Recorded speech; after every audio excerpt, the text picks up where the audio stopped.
नमस्कार। आप सभी के अपने चैनल जय गुरुदेव उत्तराखंड पर एक बार फिर से बहुत बहुत स्वागत है। कामना करते हैं कि आप और आपके परिजन सभी स्वस्थ होंगे।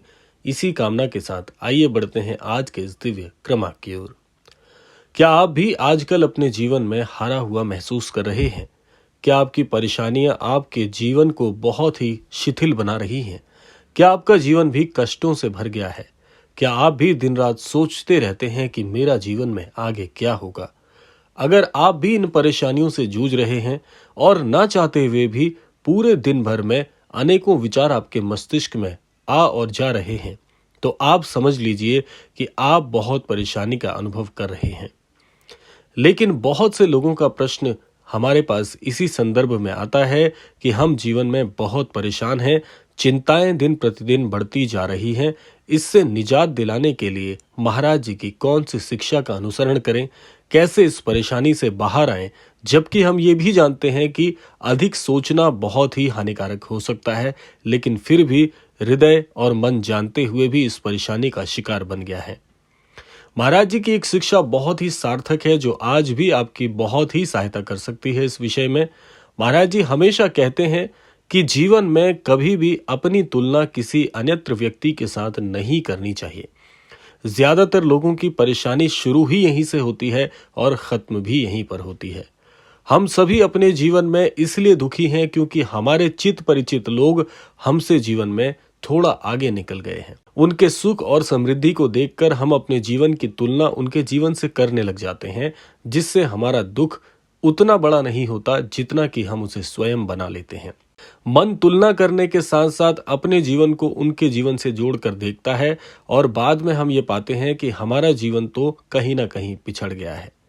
जीवन में आप इसलिए परेशान नहीं हैं कि आपके जीवन में तरक्की कम हो रही है या नहीं हो रही है। आप दुखी इसलिए हैं क्योंकि आपका चित परिचित आपसे शायद ही कुछ कदम आगे बढ़ गया है, लेकिन जो चीज उसके पास है वो आपके पास नहीं है। इस तुलना करने के भाव से ही आपके जीवन में कष्ट उकर कर आ रहे हैं।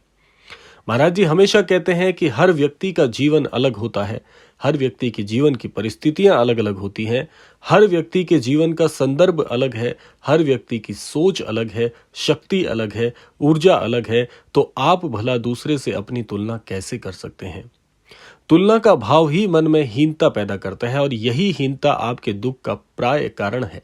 अब इससे निजात के लिए क्या करें? परेशानी का सबब तो पता चल ही गया है कि परेशान क्यों हैं और किस कारण से हैं, लेकिन इस परेशानी से पीछा कैसे छुड़ाएं? महाराज जी हमेशा एक बात कहते थे कि हर व्यक्ति का जीवन अनमोल है, अमूल्य है। आप अपने जीवन को निखारने के लिए केवल व्यक्तिगत जीवन पर ध्यान दें, यानी कि आपको स्वयं पर ध्यान देने की आवश्यकता है। हर व्यक्ति की दौड़ अलग है। आप अपने जीवन की दौड़ किसी दूसरे व्यक्ति के जीवन की दौड़ से जोड़कर नहीं देख सकते, क्योंकि कई बार ऐसा देखा गया है कि हर व्यक्ति का जीवन में सफल होने की उम्र का पड़ाव हमेशा एक दूसरे से भिन्न होता है। जो व्यक्ति जीवन में कम उम्र में तरक्की करते हैं, उसका आशय यह हो जाता है कि उसने जीवन में कुछ ऐसे गुर सीख लिए हैं जो कि वो पहले ही उम्र के पड़ाव से सफल हो गया है। लेकिन इसकी भी शर्त नहीं है कि क्या उसकी इस सफलता का जो परिणाम है वो आगे भी ऐसा मिलता रहेगा या नहीं। और ऐसा भी नहीं कहा जा सकता कि जो व्यक्ति कम उम्र में सफल नहीं होते हैं, बाद में उन्हें सफलता नहीं मिल पाएगी। ऐसे बहुत से उदाहरण हैं जो कि जीवन में अलग अलग उम्र के पड़ाव पर लोगों की सफलता को बयान करते हैं। इसीलिए महाराज जी हमेशा कहते हैं कि व्यक्ति को अपने व्यक्तिगत जीवन पर ध्यान देना चाहिए और हमेशा सुख और समृद्धि की कामना करने के साथ साथ उसके लायक मेहनत भी करनी चाहिए, क्योंकि मेहनत सबसे महत्वपूर्ण है। अगर हम केवल भाग्य के भरोसे बैठकर या तुलना के भाव को हृदय में रख के एक दूसरे को तोलते रहेंगे, तो जीवन में आगे बढ़ने के लिए जो सक्षम कदम हमें उठाने हैं वो भला कब उठाएंगे और किस समय पर उठाएंगे? क्योंकि समय बहुत महत्वपूर्ण होता है। अगर हम समय के सही महत्व को नहीं जानते और समय यूं ही व्यर्थ गवाते रहते हैं इधर उधर की चीजों में, तो भला जीवन में सफलता कैसे मिलेगी? ये प्रश्न पूछना भी अपने हृदय से बहुत जरूरी हो जाता है। हमें केवल इसी प्रश्न पर काम करना चाहिए कि हम जीवन में सफल होने के लिए कब और कैसे कदम उठाते हैं और उसकी महत्वता के लिए हमने कौन कौन से कार्य किए हैं। ये प्रश्न जब आप स्वयं से पूछेंगे तो आप इस तुलना के भाव से बच सकते हैं, क्योंकि ये जो प्रश्न है ये व्यक्तिगत आपके द्वारा आपसे ही पूछे जाने वाले प्रश्न होंगे। तो आप हमेशा हृदय से, ईमानदारी से इसका प्रत्युत्तर देंगे कि हाँ, मैंने अपने जीवन पर काम करना तो अभी शुरू ही नहीं किया, मैं तो केवल तुलना के भाव को लेकर ही चल रहा था। तब जाकर आपको इसकी असलियत समझ में आएगी और जीवन में आप अपने व्यक्तिगत जीवन पर काम करना शुरू कर पाएंगे। अब एक बात यहाँ पर और जन्म लेती है कि अगर हम जीवन में सफल होने के लिए व्यक्तिगत तौर पर काम करना शुरू करते हैं तो कैसे हमें जीवन में सफलता मिलेगी, इसकी क्या शर्त होगी।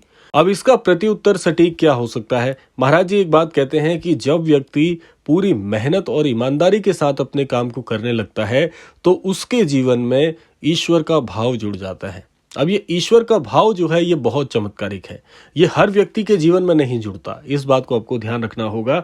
ये किन व्यक्तियों के जीवन में जुड़ेगा?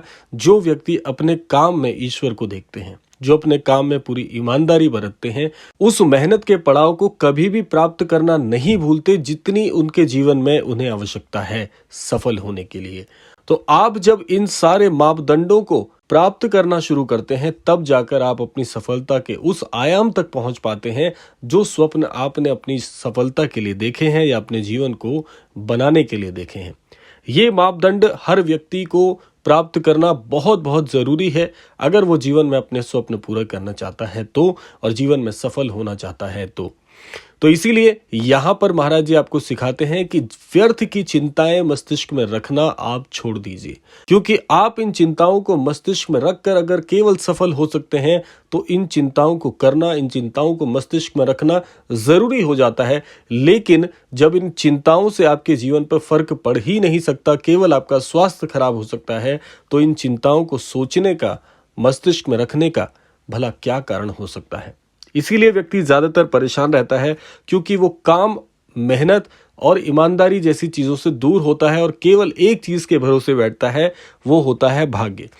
भाग्य भी तभी आपका साथ देता है जब आप जीवन में कर्म के करने की जो प्रवृत्ति है उसको जब तक नहीं अपनाते। अगर कर्म करने की प्रवृत्ति आपके हृदय में नहीं है तो भाग्य भी भला आपके लिए कभी भी क्रियान्वयन नहीं होगा। आप जीवन में भाग्य के भरोसे बैठकर तो सफल बिल्कुल भी नहीं हो सकते। बहुत से लोग कहते हैं कि जो भाग्य में लिखा है वो तो होगा ही होगा। देखिए, अगर आप केवल भाग्य के भरोसे बैठे रहेंगे तो ये भी हो सकता है कि भाग्य आपके भरोसे बैठा हो कि आप जीवन में कुछ करें, तब जाकर आपका भाग्य चमके। तो इसीलिए दोनों चीजों को आपको सामान्य रूप से लेकर चलना पड़ता है। भाग्य पर भरोसा करें या ना करें आप, लेकिन कर्म पर भरोसा करना आपको परम अनिवार्य है। अगर कर्म पर भरोसा नहीं करेंगे या कर्म करेंगे ही नहीं तो ये सुनिश्चित है कि आपकी हार, आपको असफलता तो मिलनी निश्चित ही है। सफलता केवल एक मायने रखती है कि आप कितनी मेहनत करते हैं। आप जितनी मेहनत करेंगे आप देखिएगा कि आपका भाग्य भी हमेशा उतना ही साथ देगा। देरी हो सकती है लेकिन आपको उसका फल 100% मिलकर ही रहेगा।